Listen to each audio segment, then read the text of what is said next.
Hey guys, it's JSA Productions, and we're back with another episode of JSA Reviews. And I promise I'm going to make more brick films. I haven't had the time recently, but now since it's summer, I could now force myself to make more brick films in a good way, not like force myself to release crappy brick films, if you know what I mean. So, yeah, let's get right into it, shall we? I'm just checking the microphone levels here so that they aren't so loud or they aren't so low. Okay, I think this is good. Okay, so today we'll be reviewing The Visit to Apartment 13, which is the sequel to The Visit to Apartment 12. And I don't know, man. Like my opinion, it was different for The Visit to Apartment 12. I can understand why people liked it, but I think it's going to be the first of very maybe mature type of brick films to come. And I mean, it was alright, Apartment 12. I gave it 5.8 out of 10. And a friend told me that it was way better. And maybe I should have gave it like an 8 or something. But I have my ratings. He can have his ratings. But let's get into it, shall we? So I'm quite surprised by this. Um, when I seen it, I'm like, whoa, this came out already? And I was pretty pleasant on this Monday night. And dt98films or Darren, I have to say, you did a pretty damn good job with this film. Ranging from lighting, music, voice acting was pretty better here, I have to say, including a fake text message thing that happens, which I like that. Okay, so, where should I start? I mean, I don't really have a lot of problems with the film like I maybe had with 12. Since this is certainly a huge, huge improvement. I look forward to more of this. So I guess the film starts out, right after the visit to apartment 12, which I think is a pretty good idea. Doesn't start like a couple of days after. I actually still don't know what Damien and Michael are. I think I get a lot of Pulp Fiction references here, and I never really seen Pulp Fiction fully, but I feel like they're Pulp Fiction type of characters.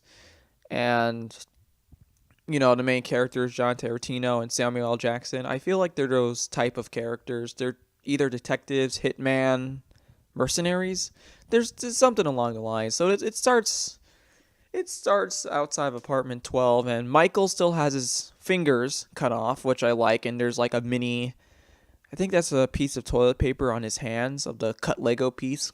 I have to say, that's a really nice detail. Most brick filmers wouldn't even cut the Lego piece. They wouldn't even they would probably just change the hand piece to like a white piece so that that can indicate that that's a piece of paper, which is good and stuff, but you took the extra mile here. You cut off the Lego piece and you put a piece of paper there, and there's blood smeared on Michael's face. Still, honestly though, hey, that is pretty darn cool, and I like that. So they have to go to apartment 12, and Damien's smoking a cigar with a pretty cool flaming effect, I have to say. So they're smoking a cigar and stuff, and yeah, the scene's fairly simple. And then they just go into their car. Let me I'm going in back in the scene here. So I could obviously tell that this is a very different location. I think you used the same set. You just added a completely different light, and a light from inside, which I would love how you learn to do that. I would love how you learn to do that light inside effect and to make it look more dark outside. I think you might watch this video, Darren. If you do, can you explain that effect to me? That would be nice. Okay. So, I have the pretty cool effect here, and Michael now has a piece of towel on his face.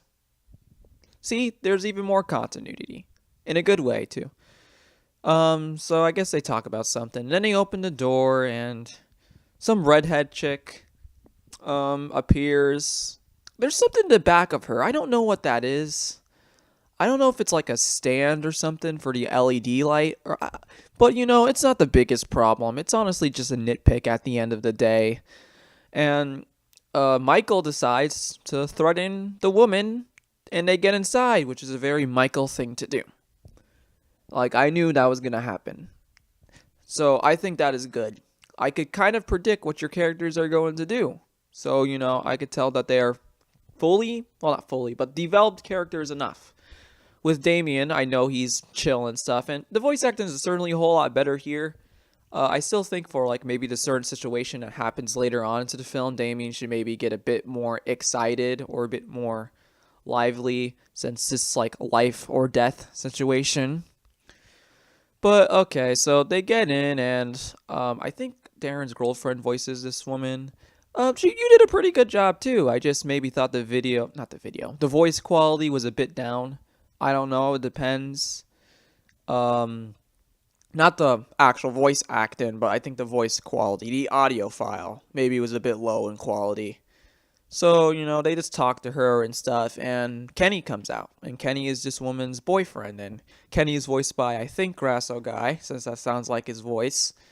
And yeah, Grasso Guy in a dt98films video. Pretty cool, in my opinion. So, they get into pretty much a heated argument. Like Kenny and Michael, of course. Damien's just sitting there lighting a cigarette. Okay, he actually didn't light a cigarette, but you know what I mean. He's just chilling out and stuff. And things turn for the worse pretty much as, let me sec. Oh my goodness. I just rewatched that scene again, and that was a beautiful scene. Like, literally, Michael's hand just explodes right off, and even more blood goes on his face, and even more blood is on his hand. And his whole hand's pretty much cut off now. And poor Michael, man. So we get into a mini fight scene. Well, not a mini fight scene, like a shootout scene. Something around, like Grand Theft Auto 5, which I can understand. And honestly, it's pretty cool. Now, but I think the only nitpick I have is that how do they have guns all of a sudden? Kenny and his girlfriend.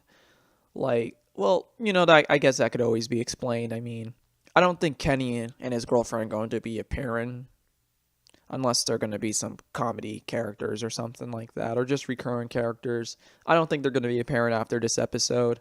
If there is another episode after this, which I hope, but they have guns out and stuff. And now, Damien here, since I need to talk more about Damien instead of Michael, since I love Michael so much. But Damien, Darren, your voice acting is definitely better here. But I kind of think Damien's a bit too calm in this scene. Like, this is a life or death situation, just like I said a couple of minutes ago. And, if I was pretty chill guy, I would be I guess I wouldn't be as loud as Michael in this situation, but I would certainly be loud. So, Damien takes out the gun, and it's pretty much not loaded, and he puts a towel on Michael's hand again, which is pretty cool, and I like that too. And Damien takes Michael's gun, and there's only like 6 rounds in it. What happens here? And the shootout begins, and it ends pretty quickly as Michael gets shot down. I thought Michael was dead here for a second, but I think this is the part where Damien snaps completely, and he just begins to beat the living crud out of Kenny. He kicks up the gun and then shoots him in the face. That is a really creative way for someone to die in your brick film. And of course, there's blood smearing on Damien's face, and there's blood smearing on the walls, and everything's just a bloody mess. No pun intended. Actually, yes, pun intended. And, at the end, Damien just lights up his cigar or cigarette. Actually, that's not the end. There's a hospital scene. Not really much into this scene. Just, I think it's just clarification that Michael's not dead. And, that's alright. I'm glad Michael's not dead. And once again, the lighting is just freaking amazing.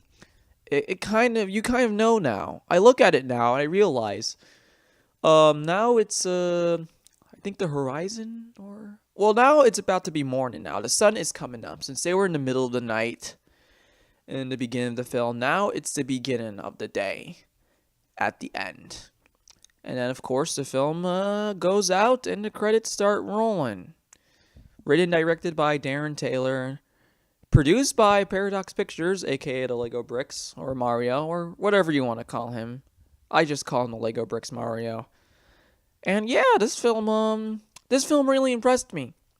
So, if I'm going to have to go with voice acting, I think I'll give the voice acting a 6.8, since it was certainly a whole lot better. Animation-wise, I can understand your style of this certain animation, so I'll give the animation maybe a 6.5. Editing was really darn good. You know, I'll take the lighting into editing. I'll just merge the lighting and editing together, since I don't really think lighting should be its own thing. And lighting and editing were damn well, actually. Pretty damn well. I'll give the lighting and editing a 7.8 out of 10. Since the lighting was just so phenomenal. And I really like the font you use in the credit scene and the music. Yeah, just all that stuff, it was really darn well, the editing. So, sorry for the voice crack, but yeah, and what else was there? Plot. Plot was pretty original, actually. So I'll give the plot a 7 or maybe a 6.9. No, it's a 7 out of 10. The plot was pretty interesting. It wasn't the greatest plot in the world. It wasn't like any Shakespeare plot. But honestly, though, I have to say, I'm pumped. I'm pumped for the visit to apartment 14. I hope you can make it. And overall rated, I'll give this a 7.5 out of 10. And, you know, guys, I'm JSA Productions, and I'm out. This is the end of the JSA Reviews episode. Hopefully I could make more videos soon for you guys, and see you guys later.